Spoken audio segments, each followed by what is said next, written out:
Hello and welcome to Your Tutoring. In this video, we're going to talk about the extremely predictable format of the ACT.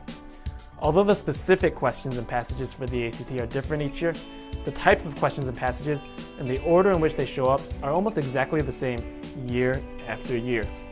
This means that we can prepare very specifically for what we know the ACT is going to look like.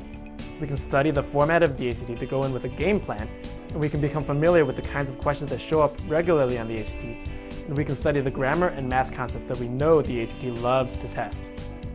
So now, we're going to go through the specific format of the ACT. In future videos, we will go through each of the sections of the ACT in more detail and depth. So first, the ACT always begins with the English test, which is 45 minutes long and consists of 75 questions or 5 passages with 15 questions each. There is no significant difference between these 5 passages. According to the ACT website, there are 2 major categories of concepts on the ACT English test: usage and mechanics, which is basically grammar, and rhetorical skills, which is basically effective writing. Now, here's the breakdown of each of these categories. For the usage and mechanics section, there will be 10 to 15% or 7 to 12 questions on punctuation, 15 to 20% or 11 to 15 questions on grammar and usage, and 20 to 25% or 15 to 19 questions on sentence structure. For the rhetorical skills section, there will be 15 to 20% or 11 to 15 questions on strategy, 10 to 15% or 7 to 12 questions on organization, and 15 to 20% or 11 to 15 questions on style. The ACT English test is the least rushed out of all 4 tests, and you will most likely have plenty of time to do all of the questions. After the English test will be the math test, which is 60 minutes long and consists of 60 questions. The questions generally go from easier to harder. According to the ACT website, there are 3 major categories of concepts on the ACT math test: pre-algebra/elementary algebra, intermediate algebra/coordinate geometry, and plane geometry/trigonometry. Now, here's the breakdown of each of these categories. For the pre-algebra/elementary algebra section, there will be 20 to 25% or 12 to 15 questions on pre-algebra, and 15 to 20% or 9 to 12 questions on elementary algebra. For the intermediate algebra/coordinate geometry section, there will be 15 to 20% or 9 to 12 questions on intermediate algebra, and 15 to 20% or 9 to 12 questions on coordinate geometry. For the plane geometry/trigonometry section, there will be 20 to 25% or 12 to 15 questions on plane geometry, and 5 to 10% or 3 to 6 questions on trigonometry. Time will definitely be more rushed for the math test than for the English test, but probably less rushed than for the reading and science tests.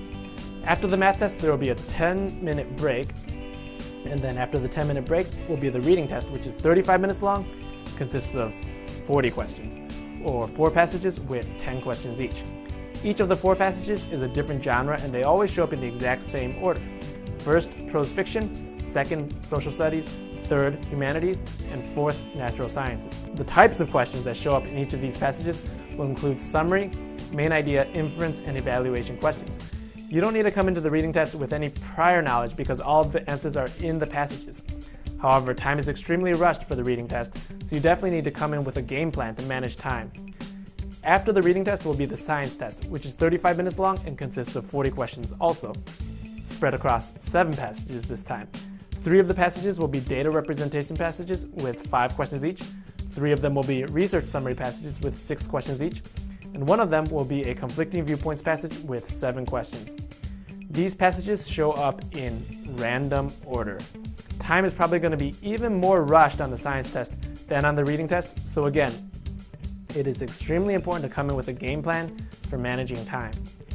If you register for the optional writing test, there will be a 5-minute break after the science test, followed by the writing test. The writing test is 30 minutes long and consists of 1 essay, in which you will need to choose a position, argue for it, and address potential counter-arguments. So, that's the format of the ACT test. The more we know about the ACT, the more prepared we will be for it, and the better we will be able to do on it. We'll be able to manage time more effectively, be better prepared for the kinds of questions we'll see on it, and have more confidence as we take it. In the next video, we will talk about the most important skill to develop to do better on all of the sections of the ACT. Thanks for watching, and I will see you soon.